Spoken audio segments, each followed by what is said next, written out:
Deolali camp police Thane हद्दीत combing operation, 10 जणांवर प्रतिबंधात्मक कारवाई, हिस्ट्री शीटर आणि रेकॉर्डवरील आरोपींची शोध मोहीम. देवळाली कॅम्प पोलीस ठाण्याच्या वतीने शहर आणि परिसरात शुक्रवार दिनांक 2 फेब्रुवारी 2024 रोजी रात्री 7 ते 9 वाजेदरम्यान कोम्बिंग ऑपरेशन मोहीम राबवण्यात आली. 2 अधिकारी आणि 15 पोलीस अंमलदारांनी मोहिमेत सहभाग नोंदवला. सदर मोहिमेत रेकॉर्डवरील आरोपी आणि हिस्ट्री शीटर आरोपी यांची तपासणी करण्यात आली. कोम्बिंग ऑपरेशन दरम्यान महाराष्ट्र पोलीस कायदा कलम 112/117 अन्वये 10 जणांवर प्रतिबंधात्मक कारवाई करण्यात आली.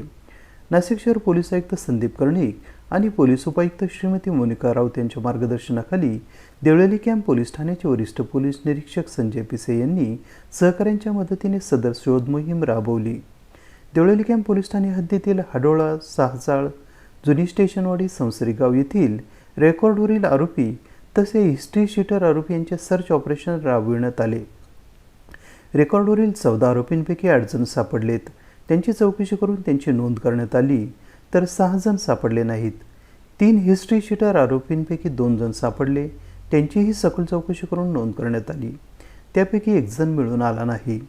कोम्बिंग ऑपरेशनमध्ये वरिष्ठ पोलीस निरीक्षक संजय पिसे, सहाय्यक पोलीस उपनिरीक्षक बाळकृष्ण गांगुर्डे, पोलीस हवालदार राजेंद्र मोजाड, श्याम कोटमे, सुनील जगदाळे, पोलीस नाईक हिरामन बिडगर, संदीप नागरे, सुनील चव्हाण, नितीन करवंदे, महिला पोलीस अंमलदार सविता धांडे आदी सहभागी झाले होते.